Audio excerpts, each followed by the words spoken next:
Welcome and thank you to all of our guests for taking the time to join us this evening. I'm Hannah Clare, our local Northern Beaches girl. Like most of us here, I love the beach, I love our beautiful area, and I love our amazing people. It's great to see so many people here tonight taking interest in local issues and wanting to make sure that they spend their vote wisely. I'm looking forward to helping you get to know the people who want to be Northern Beaches' future councillors and understand what they might do and tackle these important issues that we face. In case you don't know, the Northern Beaches is made up of 5 different voting segments. These are called wards. They are the Pittwater, Narrabeen, Curl, Manly and Frenchs Forest wards. Tonight, we are only talking about our candidates in the Frenchs Forest ward. We'll meet the candidates, ask them 2 questions and watch their pre-recorded answers before we clarify any questions from you, the audience. Now, politics, it can be boring, but it has never been more important to understand what our elected officials are so passionate about and what they are willing to show us in action. We are facing some big crises and we need our leaders to act quickly on bringing down emissions and making sure the environment is protected. Our future is financed sustainably. So let's meet the people who want to represent us 2022 and beyond. Our first candidate tonight is Chris Burns. Chris is a librarian and environmental activist who has worked in local government and state government. He's also lived in Forestville for the last 25 years.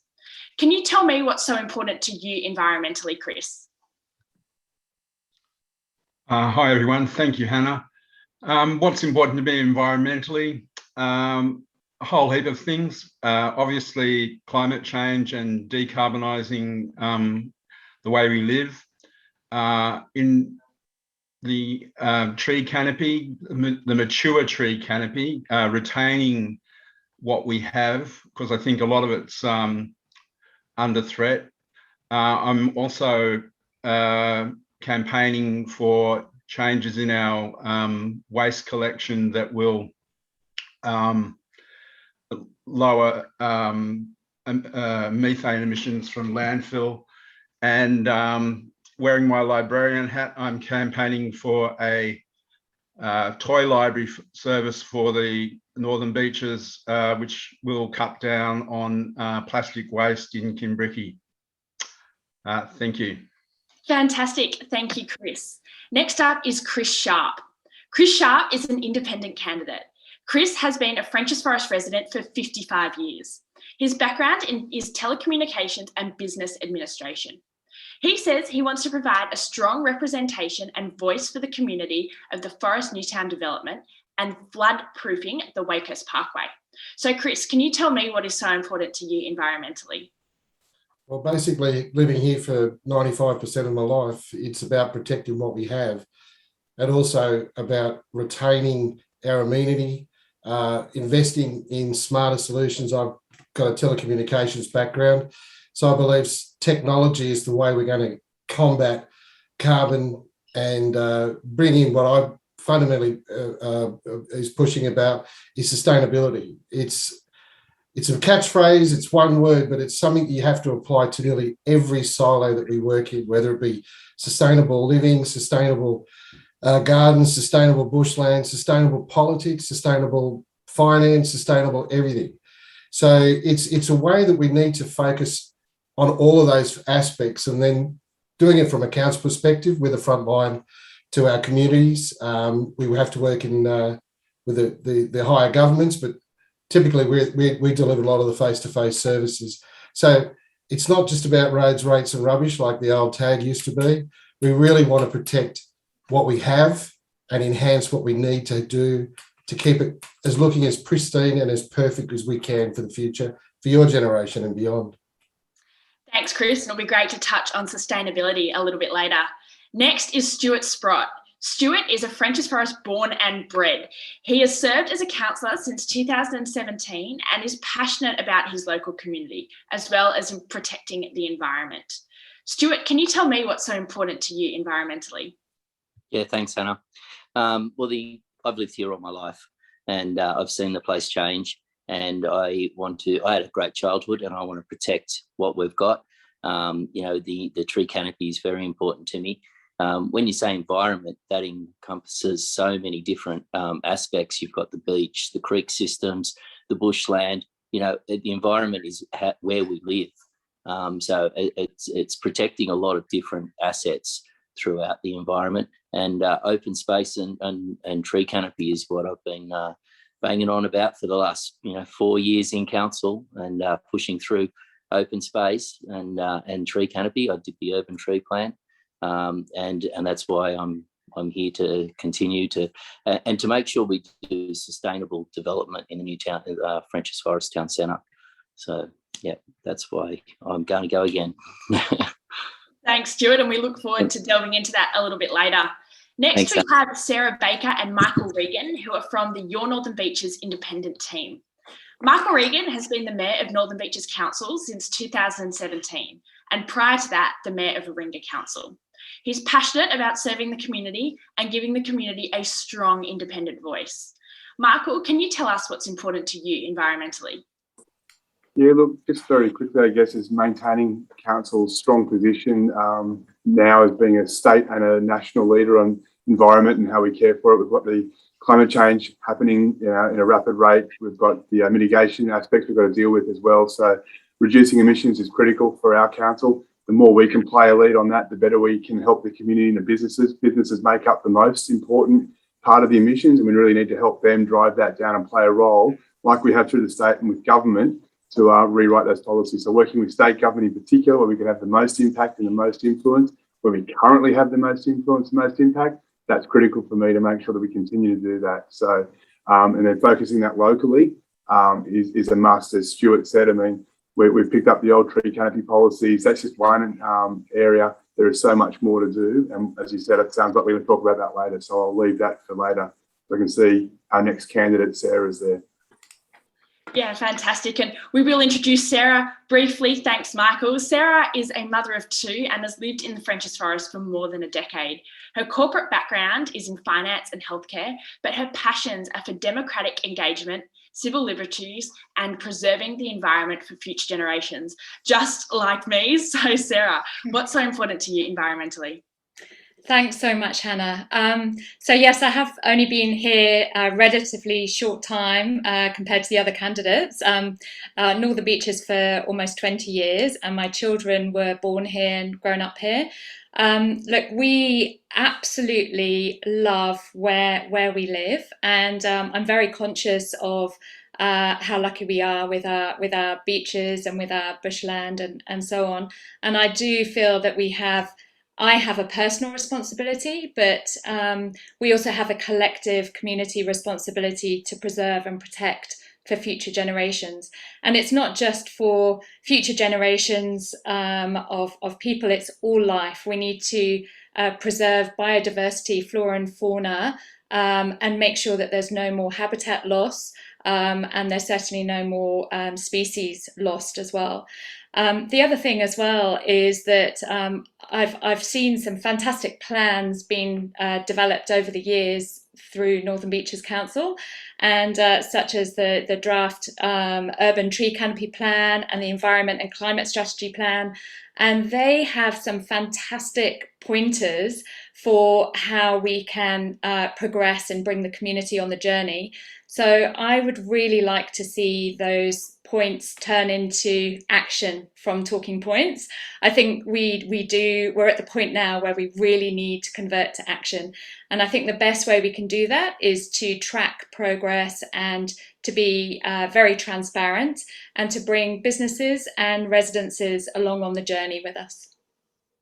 Great, thank you, Sarah. And I think subconsciously answered Thomas Anderson's question there about the value of the beach and the waves. So thanks for that input, and we can certainly touch on that a little bit later. So keep your questions coming. Now, we've asked all the candidates to really think about the questions that kept coming up from you guys in the community. We wanted to make sure that their answers were well considered, they were well focused, and they focused on what the community really cares about. When you're watching their pre-recorded videos, if anything springs up to mind that you need clarity on, please use the Q&A function on your device and ask. At the end of the evening, we'll have a chance to ask the candidates to clarify any details that you are looking for before you commit to your vote. So go ahead and use the Q&A function. So now let's ask these candidates the top 2 questions raised by you in the community. We want to get a real sense of what the candidates would do if they were elected to council. So we know that council has declared a climate emergency. Within the confines of your powers as a future councillor and within the council jurisdiction, what would you do to accelerate carbon neutrality within your term? And now for those watching, that's by 2025, if you were to become a councillor. The video will play for about 15 minutes. So here we go. Let's see how Chris Burns answered the question.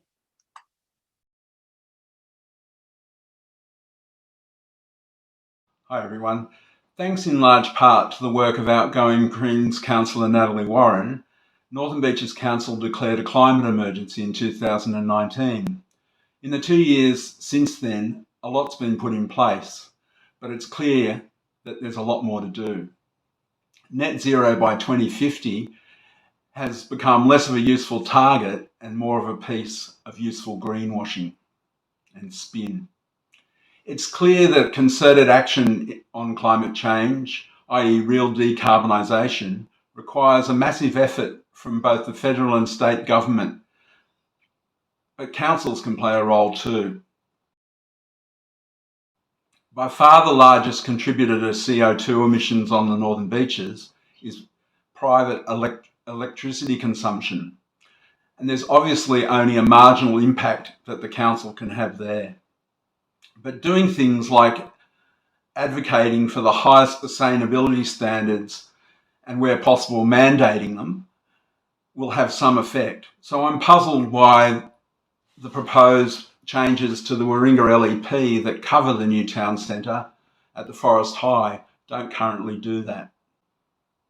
Council can ensure that as a consumer, it prioritises the most sustainable and climate-friendly options in terms of its purchases, accelerating, for example, the replacement of petrol and diesel vehicles in its fleet with EVs and eliminating the use of gas in council facilities.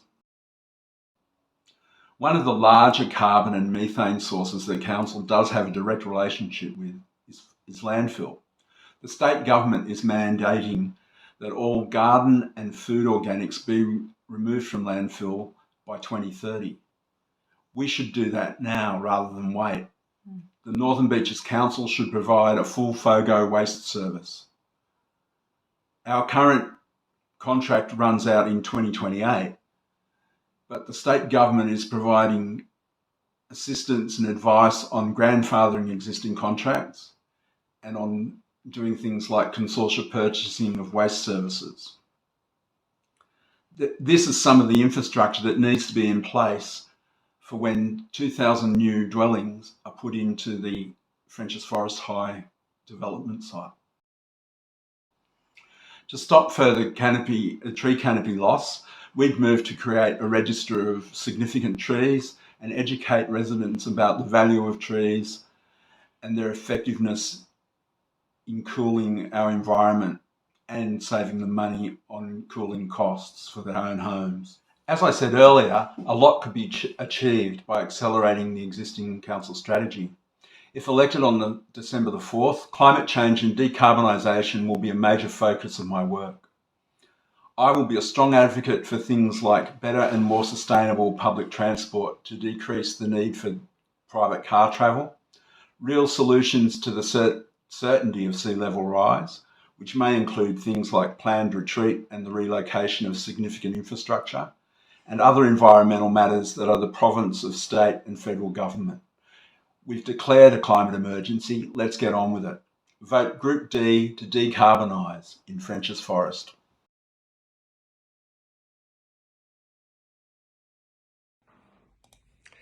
Good evening, everyone. My name's Chris Sharp.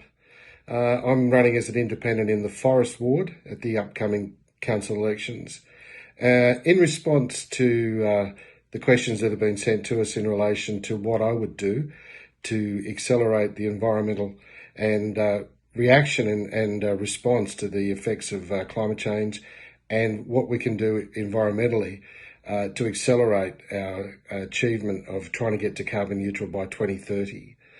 I think it's important to know we've got as much as we can do in the next just under 3 years, if elected, is to basically get on board with the current policy the council has developed in conjunction with the community over the preceding terms, the one that's based on the protect, create and live.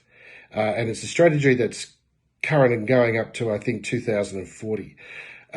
Basically, that strategy has a lot of material in it, a lot of aspirations, lots of goals, reflective mainly within our geographic boundaries. And one of the most important things to look at in this is the way that we either mitigate the current effects and future effects of climate change and these things that are coming through because of climate change, and how we adapt. So the core themes of those, when you go through them and isolate those, is important to see how this is a holistic approach to the environmental challenges we face. And there is so many things that can be looked at. And I think if you go into great depth of this, you will be able to find things and ways and means to accelerate this whole program. It's a very unique program. It's one that's been scripted and sculptured for our unique environs. I think if we looked at some of those ways that the environment can be addressed and how council gets involved and within its own power and jurisdiction, I think the premium thing is education of all our progress and all our goals to the wider community is number one. And getting the community on board in all these facets is also really premium. So education, from my perspective, is something that we can do faster in order to bring the community along with us. Obviously, looking at specifics around the council to see where we can do and apply in tangible, real terms is going to be something that I will definitely address in the term if elected. I think it's important to see that there's a huge question, and it's a very, very large and broad brush in which we have to deal with going forward. So I would suggest that utilising the current policy, identifying areas within that policy that we could accelerate to achieve higher claims and higher gains, so we can possibly and hopefully achieve our neutrality by the 2030 and not leave it all the way to 2050 for another generation, another council to deal with. Of course, if we can adopt any new technologies along the way, we're sure to embrace that. That's about as much as I can say. Thank you for that, and good evening.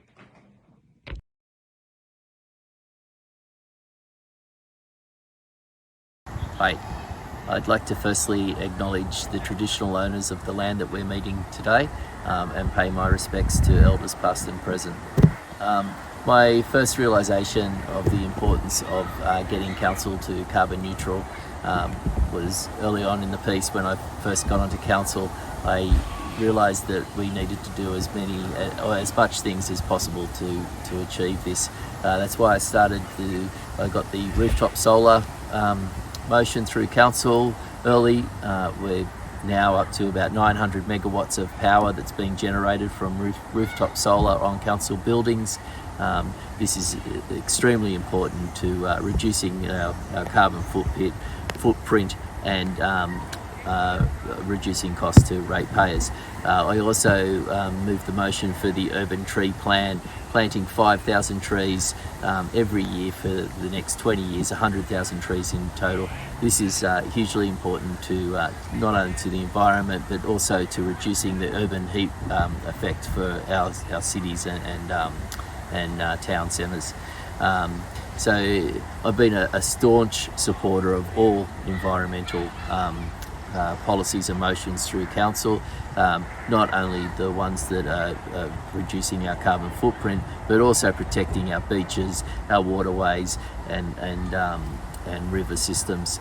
Our bushland and open space has been a passion of mine. From day one, I've been pushing for more open space for our communities to enjoy, and our villages and our kids. The Frenchs Forest Town precinct is a new town centre that's going to be happening at the Old Forest High School. That was something that the old Ringer Council days had no open space planned in that concept.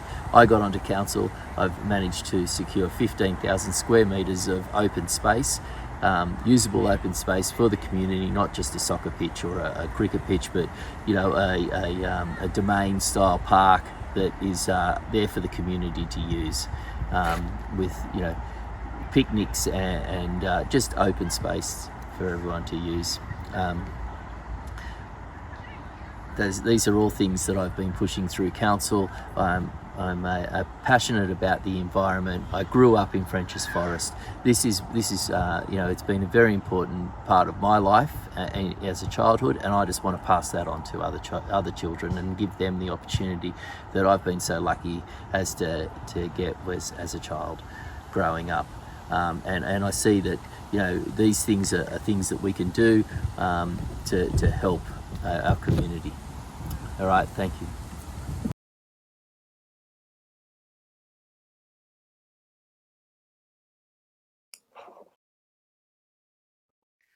I was really encouraged when I learnt that Council had declared a climate emergency declaration back in 2019, and more than a little bit discouraged to see that it wasn't unanimously agreed to by all councillors. It's a bit hard to swallow when the science tells us that we are at the tipping point. However, ultimately, this is more than just about setting an intention. This requires a firm commitment to action and demonstrable results.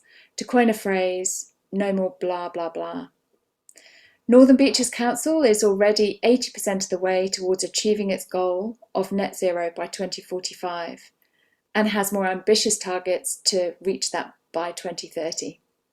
However, council emissions are only one part of the equation. In fact, they're only 0.5% of the emissions on the beaches. We really need to know how we're tracking right across our LGA. I know that we can do more. And my overriding experience in business has been that we cannot efficiently improve what we don't measure consistently. Through its Environmental Climate Change Action Plan, Council has included plans for a dashboard.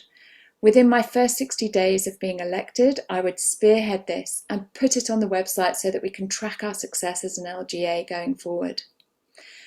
Energy production. It's responsible for 56% of carbon emission contributions in our LGA. It's one of the lowest hanging fruit and possibly the easiest to tackle. We have over 8,000 businesses and over 100,000 separate dwellings on the beaches. How many of these are using renewably sourced electricity? Let's get this on our dashboard so that we can measure the impact of any council-led education programs and track the trend. Transport emissions, they're responsible for 29% of carbon emissions in our LGA. How many cars are registered to residents and businesses on the Northern Beaches, and what percentage of those are electric vehicles? Let's get this on our dashboard. Trees, they're the ultimate carbon capture and storage technology. Let's audit and track the percentage tree coverage in our LGA to preserve it and ensure no more net loss of coverage. My message is simple: prioritise the framework to measure and report for success. Thank you.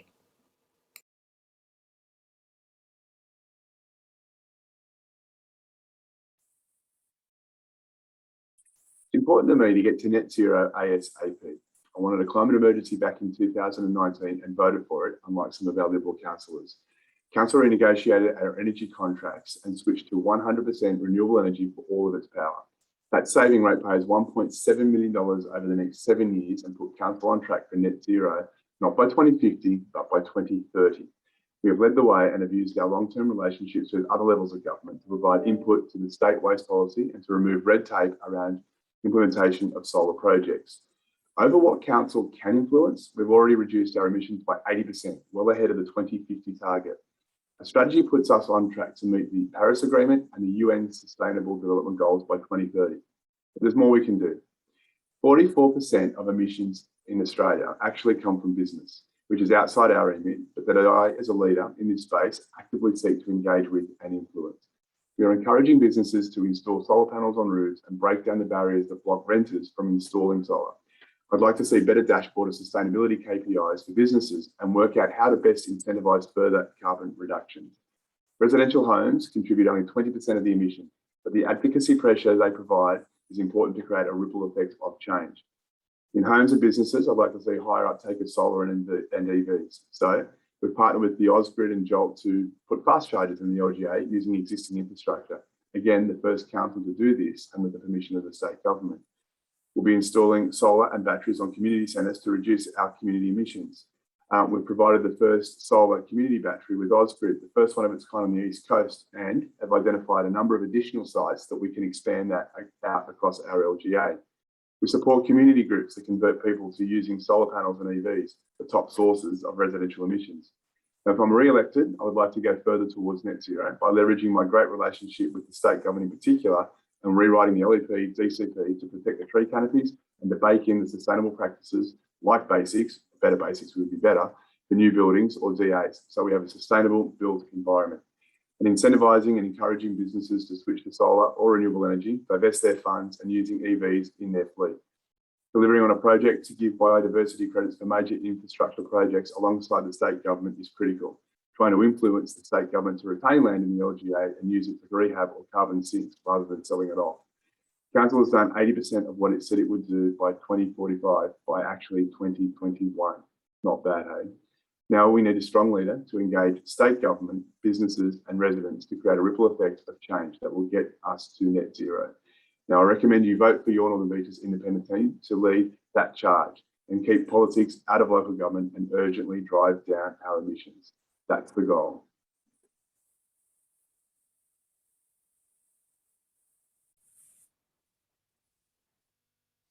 That was very insightful. From carbon emissions to open space to electric vehicles, there are plenty of wonderful ideas to protect the place that we live and love. French's Forest, Forestville, Belrose Davidson and the Northern Beaches. Now for me, as a 17-year-old living on the Northern Beaches, I love the ocean. I spend most of my weekends in the ocean, playing sport at our local national parks and enjoying our open spaces. So it's great to hear some insightful comments from our leaders that we will explore a little bit later. And from Evan and Elham, thank you for commenting and the Q&A function. We encourage you to continue to use that Q&A function. We will be monitoring it and we will continue to answer those questions for you later on. So the COP26 in Glasgow has just finished and the world's leaders were on the stage trying to water down their commitments, and our country's leader was clutching onto the last profits from the coal industry. My generation and possibly even yours face the threat from climate change and an ecological collapse dependent on what our leaders do in the next handful of years. Leaders tend to worry about the cost of change, but not the cost of failing to act. When COVID hit, there was an immediate financial response that met the urgent need for community support.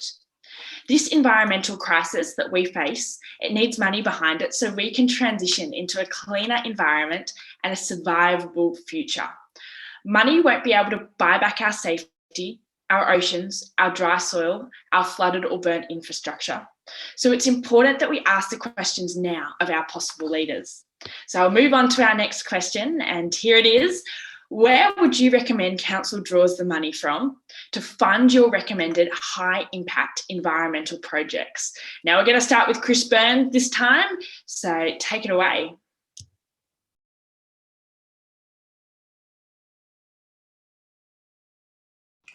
At the outset, I think it's important to say that in the case of climate change, perhaps the single most effective way of avoiding or delaying action is to ask the question, how much is it going to cost? Or even better, because you get that holy grail of Australian politics, a wedge issue, who's going to pay? I've often wondered what the Sydney rail network or the Harbour Bridge would look like if the current breed of penny-wise, pound-foolish politicians and policy wonks held power way back in the 1920s. In 1942, in the middle of World War II, the great economist John Maynard Keynes said, anything we can actually do, we can afford. And I think that's the case with climate change and decarbonisation. Anyway, the good news is that most of the things I've suggested from the Council's perspective don't cost a lot of extra money.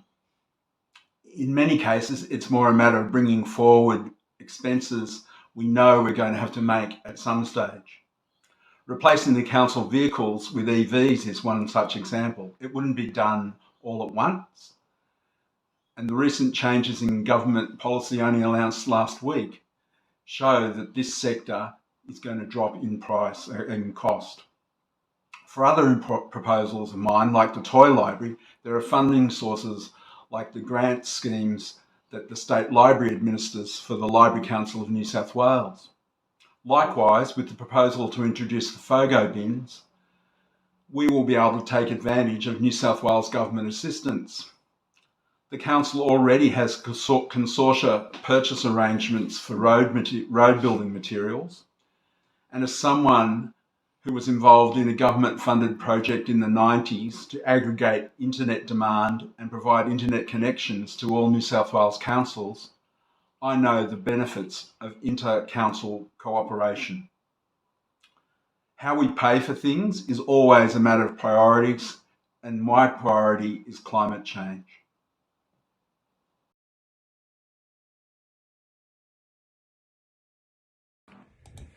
Hi, Chris Sharp again. I think one of the important things that we have to allude to is not only what we can do, but how we're going to fund it. I think once you mention funding, a lot of hackles get up, and it talks about costs and all those sorts of things that come in, and immediately people assume it's going to be higher rates, higher fees, higher charges. Notwithstanding, I think the important to show the whole program, that the fundamentally of a lot of things that we do is about building sustainability, and funding for anything that the council would do would have to be based on those principles. I think that councils through mutual partnerships, if you look in the big end of town when they've done PPPs and built massive road and rail infrastructure, sharing those costs, we could look at that with developments and other things that are built around our geographic area to see where we can factor in sustainable outcomes and share those burdens and costs with developers.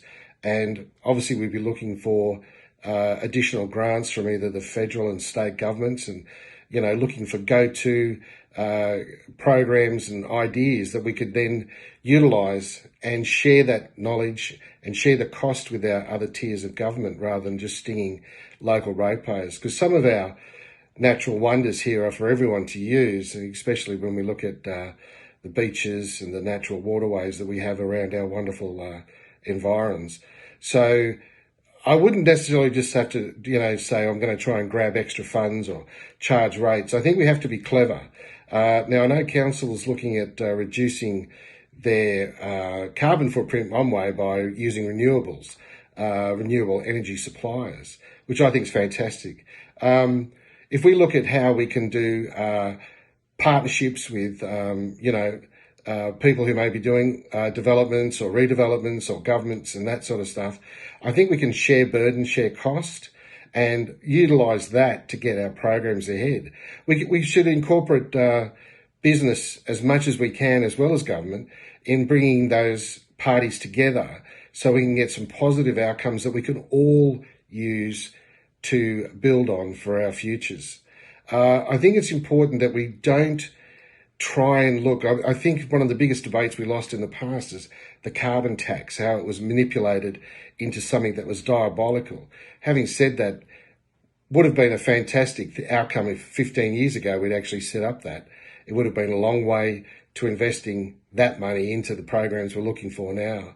So funding will definitely be a challenge, but I think it's not an insurmountable one. But I think you have to bring everyone along and look for the best possible outcomes and deals, again, with business and governments to actually use those programs in order to spurn great outcomes and not just have to throw lots of dollars ineffectively at a problem. Thank you.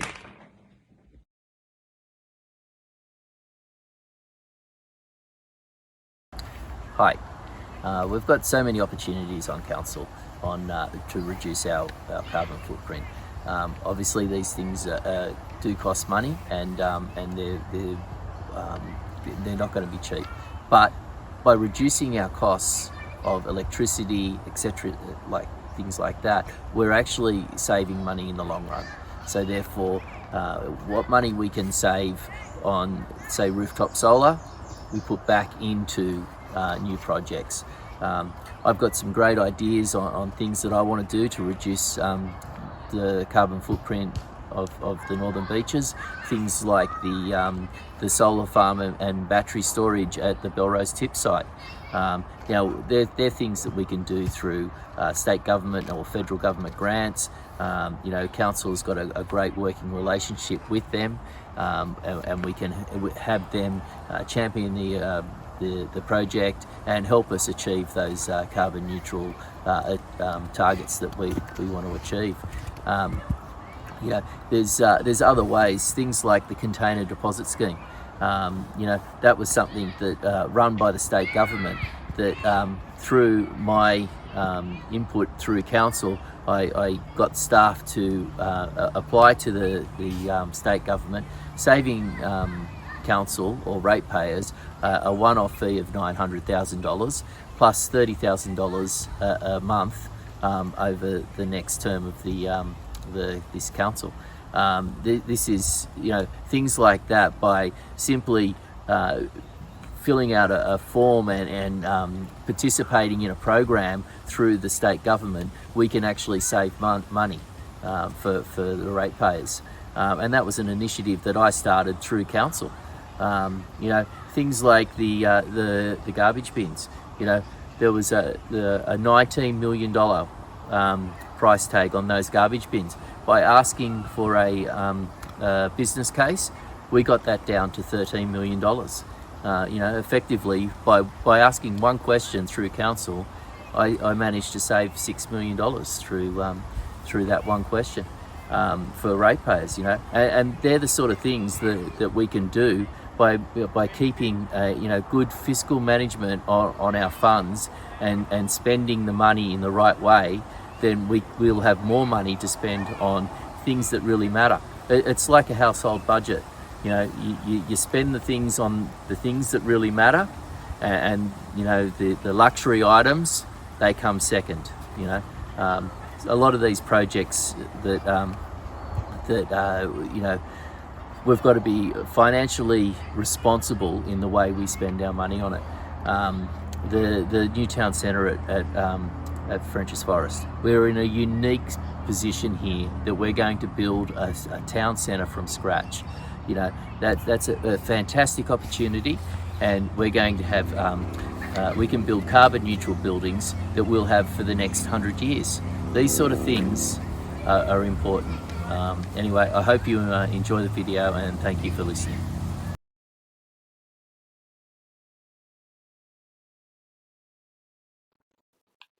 The good news is that some of the ideas I discussed earlier have existing funding provisions or could be achieved without much funding. Northern Beaches Council have anticipated needing a dashboard in the Environmental and Climate Change Action Plan and have funding set aside to action this. Businesses account for 37% of energy emissions, and switching to renewably sourced energy would not cost the majority of businesses 1 cent. Strategies need to focus on making it as easy and pain-free to switch as possible. I'd work closely with my colleagues on council and with the business referral group and the various chambers of business across the beaches to encourage a Switch for Good programme. With regard to transport emissions, in parallel with state government incentives, council could encourage the uptake of EVs through a number of ways that don't necessarily require extra funding. Through the LEP and SCP, council could mandate charging facilities in new multi-dwelling properties, or could mandate rooftop solar PV and batteries. There are already programs in place to support a network of charging points along the beaches. Working with state government counterparts and making the most of grants to support further EV uptake will be critical for success here. Last but by no means least, I would want to work with community groups to find out how we could best audit and regularly report on tree coverage on the Northern Beaches. Council already has a budget for planting 5,000 trees per year and for bush maintenance, but I would advocate to increase this funding so that it includes a tree canopy audit. The bottom line is not how much it will cost us to reduce emissions, but what price we will pay by not making these changes. Thank you.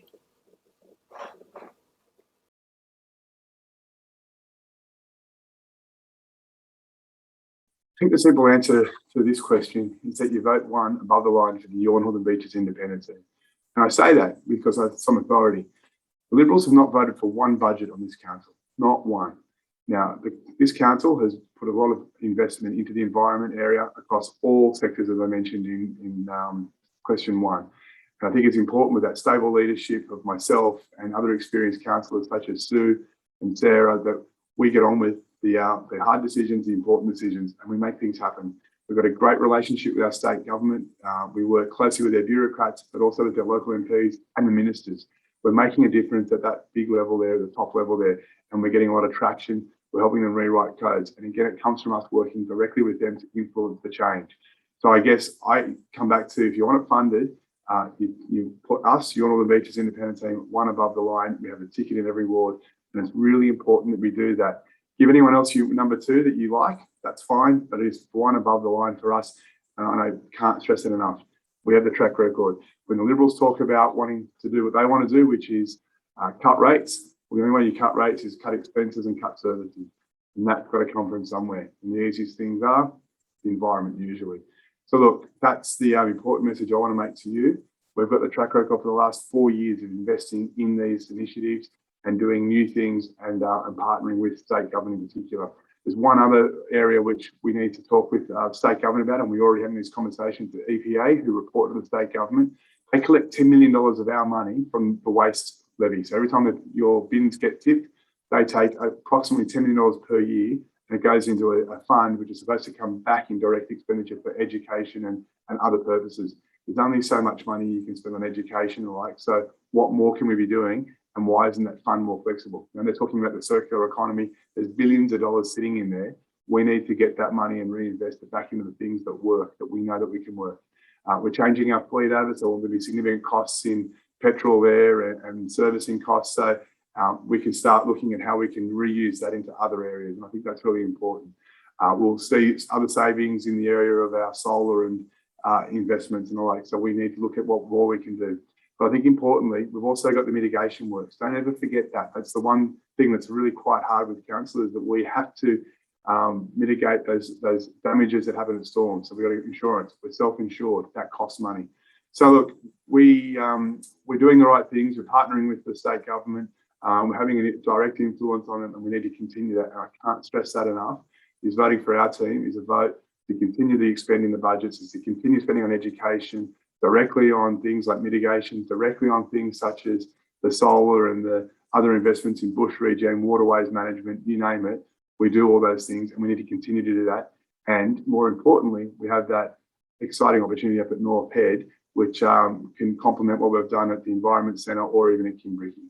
So please think about your vote on the 4th of December, or if you've voted beforehand, a pre-poll, but the Your Northern Beaches independent team, one above the line, to ensure you've got that stable leadership and that absolute guarantee that the money will continue to be spent on the environment projects and initiatives that we know are successful and are working and are making a difference.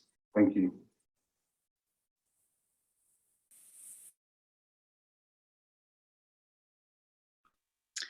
Thank you to everyone. That was fantastic. So there we had 5 very different proposals and 5 unique approaches to solving the problem of how to fund it. Did any of the candidates pleasantly surprise you? Did anything not resonate? Did something, say, even confuse you more? Or is something that you want addressed hasn't been addressed? Now, I can see in the chat here, there's some questions coming through, which is fantastic. So I'm going to offer the first question to the floor. One that caught my eye was the one from Anna. So, who will stop the medium density apartments being built? Now, Anna's referred to it as madness, and is this going to counteract your climate change? Now, we're going to throw over, let's start with Chris B. We'll throw over to you if you'd like the opportunity to answer this question first, Chris Burns.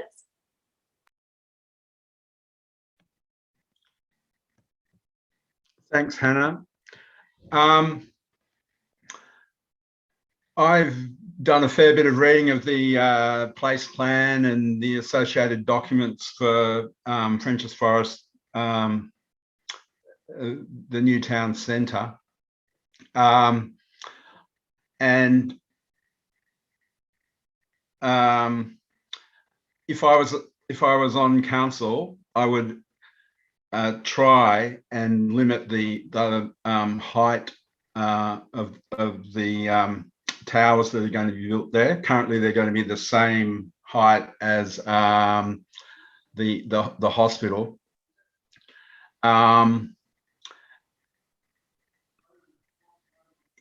Unfortunately, a lot of this stuff is mandated by the state government, and council has limited. Councils have limited capacity to change that. But you'd have to say that a development, the traffic plan for which says that the exits and entrances will be at 100% capacity when the development is 70% built, is madness. And I would do everything I could to lobby government. I mean, one of the good things about electing a Green is you get the Green upper house members in the state parliament to ask questions of the government. They've been doing that for a long while. They did it over the hospital development. They've done it over the tunnel. So that's my answer. Thanks, Chris. And we'll jump over to Stuart and get his answer on who will stop the medium density apartments being built. You're on mute still, Stuart. We'll just unmute you. Yep. There we go. No, thank you. Yeah, I agree. I think we've seen in COVID how important the backyard is to families. It gives you a bit of space. I think it's important to keep that. We have our town centres, we have our unit blocks, and our areas that are condensed living. But I think it's very important to keep those urban areas with backyards and areas for open space with tree canopy, etc., for our wildlife and areas for us to use in those times of climate when we need them. So I support that. I wouldn't want the medium density in urban areas, only in the town centres. Thanks, Stuart. We'll jump over to Sarah Baker now. Oh, hi, Hannah. Thanks very much for the question. Look, I think maybe Stuart may be a little bit short-sighted on this, because everybody would like the luxury of having a house and having a big backyard. That's certainly, a dream on the Northern Beaches, but many of the people on the Northern Beaches, especially at the moment, are completely priced out of the market. So we have to make sure that we have an appropriate mix of housing. And I do think that in urban areas, we definitely need to have a higher density. And I don't think that is necessarily in conflict with our climate change strategy. We can make sure that if there are medium density homes, that they are built within a net zero framework. So we make sure that they don't have gas connection. We make sure that they have, solar PV, make sure that they have batteries set up, make sure that we have them within, a fantastic walkable neighbourhood. So there's less need for cars, and make sure that there's connected communities. So I think that we can actually balance lower emissions and climate change action with medium density. And I think we need to think about all the community, not just those that can afford a large house and a large block of land.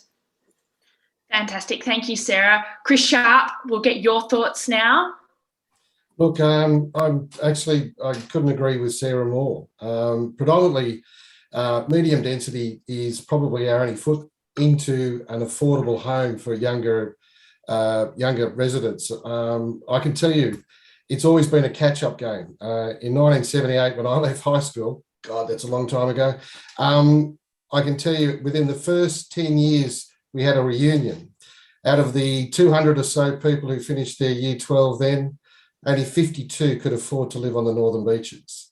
The rest had to move out west to get affordable homes or up the coast.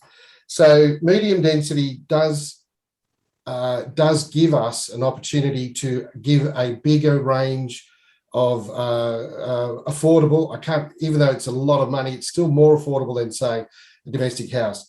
Underlying all of that is sustainable traffic solutions, and the mixture that we're all talking about is public transport, which is inherently now cap in hand, and I'm sure others will be able to testify to this. If you have high-speed railway or you have B1 bus services in the state planning arrangement, that allows for a mass transit solution, in fact, and therefore that allows state planning to come in and say we can have higher density along those corridors.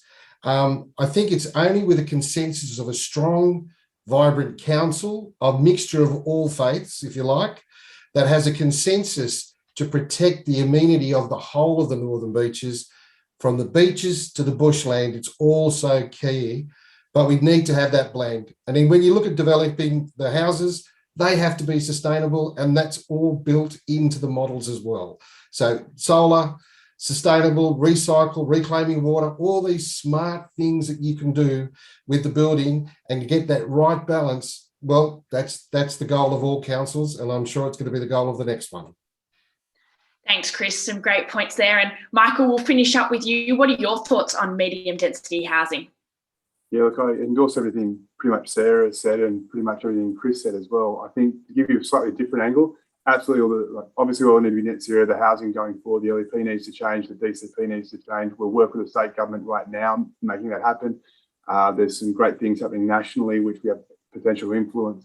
So the medium density is important. Why should public housing blocks, say in Narrowena, being sold off to build 2 dwellings over in Blacktown for a private house to stay here and be built and demolished? It just makes no sense. When you could have made that into medium density, you could have had the public housing tenants stay here, get a social housing, and get a private housing to fund the development of those 3. And if you've got the infrastructure, transport, getting around it, which we're now starting to see, we saw how successful the B1 has been, and it can grow in capacity. We've also now got the DY East-West, DY to Chatswood one now is happening. It's every 10 minutes, turn up and go, and that will actually expand as the need is required. And that corridor around French's Forest is set down for 2,000 additional dwellings. Got a great piece of open space, and unlike what Stuart said, the previous Warringah Council and the administrator locked in the Forest Oval, the Forest High Oval, to be that sort of centrepiece in the oval and the open space, plus all the embellishments around, which was really positive. Nod to the fact that you do need open space, but you also need medium density. You need affordability. People are living longer. People want to downsize and stay in the area. We've got this, probably one of the people still having kids, and we've still got immigration, and we're talking about the federal government's talking about upping that. We've got 40,000 residents over the next 20 years about to move into our area. And we've got to cater for that. Medium density is the right way, but it's got to be planned properly. Our council, Stuart was one of the councillors who endorsed kicking out the Ingleside proposal because it was just the wrong location, the wrong place. So we said no to those 980 dwellings in the middle of Ingleside. But we did say, look at other areas like Brookvale, where you can put that sort of medium density, make it affordable, and make sure you've got the genuine affordable housing policy wrapped around it. So we've started that policy, we've got money for it, but it's about sustainability. And sustainability is also affordability and getting the right mix of residents because you can't ignore it. You ignore it and you end up with the highest of high house prices like we've got. So it's about good planning, it's about excellent planning, and we all should play a role in it, as Sarah and Chris in particular said. Thanks, Michael. And we'll finish off with the last question that we have time for tonight. Now, Felicity has asked, which target for CO2 reduction will you pursue in 2030? Now, I'll open that up to the floor for everyone to get an opportunity to answer that quickly in 30 seconds or less. Michael, we just finished with you, so I'll start with you and we'll work backwards this time. Oh, look, no dramas. I think, as I said before, Council's going to be hitting its net zero. We're 80% there in 2021. We've got to focus on businesses. We've got to focus on how we influence the residents as well. We're doing that with the state government, so we need to keep building on that partnership, how we transition them. it's going to be a key focus. I want to get us there by 2030. We had to push the targets out to 2045 to appease the libs on our council, which we did. So, but we can actually meet that now by 2030, if not sooner, with our community. Technology is changing. We're investing in it. We'll make it happen with everything from the EV fleets to the solar on the roof to the community solar batteries. It's happening, and that's the important thing. We need to accelerate that now and spend the next decade making sure that let's exceed net 2030. Let's go beyond the net zero and make it happen. But we can do it by 2030. Is that 30 seconds? Bit over, but we'll forgive you. Now we'll jump over to Stuart. Stuart, what's your reduction? What's the reduction you want to pursue? Yeah, I agree. It's I want it down to zero by 2030, and we can do that if we just put in place some of the policies that we're already in. Like Michael said before, we're 80% there. So we can get there by 2030 if we just try a little bit harder and make some of those tough decisions and get those the last 20% over the line. Yeah, and Stuart, while we do got you, I think we might have 10 seconds left. Tough decisions. What's one tough decision you'd like to make? Oh, geez.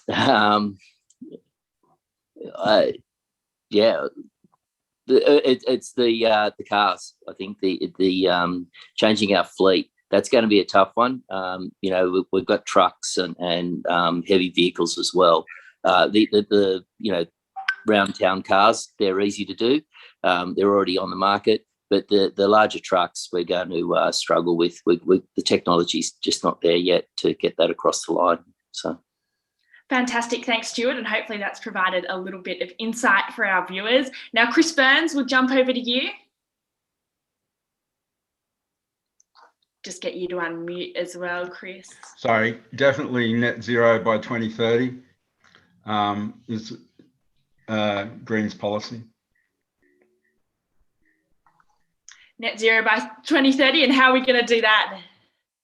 By doing what I said in my first film clip, accelerating the existing council strategy, doing things like introducing the FOGO waste service, and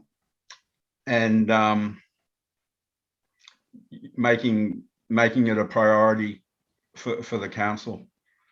A priority, and that's what it needs to be. Great point there, Chris. Now, Sarah, we'll get your thoughts on this.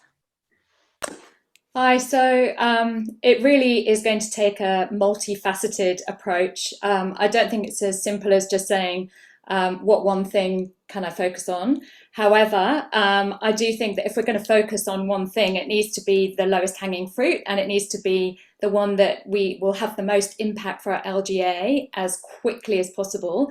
And in terms of energy emissions, businesses on the Northern Beaches contribute 37% of our carbon emissions from energy. And so, we've got 8,000 businesses on the Northern Beaches. I think it would be a really good opportunity to work with, as I said, the business referral group and all the chambers of business to rapidly get them to switch to renewably sourced electricity. I think that would make a massive impact for our LGA, and I would love to see that progress charted and available and transparent to all, so that all the community can jump on and see how we're tracking. Thanks, Sarah. And Chris Sharp, we'll finish up with you. Yeah, happy to do this. Yeah, definitely by 2030. I think it's, if anything we've seen, humanity can move very fast when it needs to. Having said that, I'm a technology. After the 30 years I've spent in the telecommunications industry, I'll be looking at the technology that we have within council, how to improve it, go paperless, build up the efficiencies, look at all those sort of things we can do within that infrastructure as well. Some of the technology I think Sarah's brought up with a dashboard, all that sort of stuff is the technology that we can bring. It's what young people are used to. They're a digital world. So the more we can communicate, embrace, engage, collaborate, continue on, that is the key. Bring all the young people. You've got to have a challenging and discerning mind. You've got to ask the questions. We need to be able to provide those answers. But to answer the first question, I'd be looking at technology anywhere I could to find the best outcomes for us. I mean, swapping to EV, yeah, that's fair. But there's so much the council does that it could do more efficiently.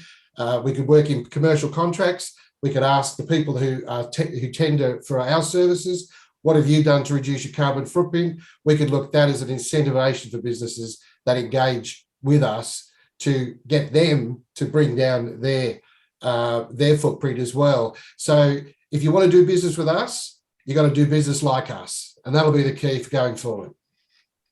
Thanks, Chris, and thank you to everyone for outlining the detail of what you would do to the environment if you were elected to council. Tonight, we've heard about emission reductions, changes to the building code, and future-proofing our transport.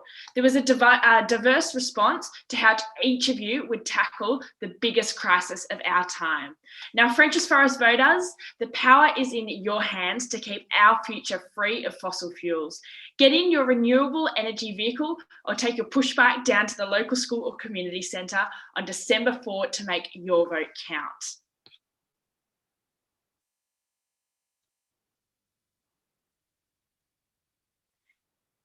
And there we go as well. There's some different ways in which you can vote: postal vote, in person on December 4, online vote, and pre-poll vote. So once again, on behalf of everyone here, thank you so much for joining us tonight.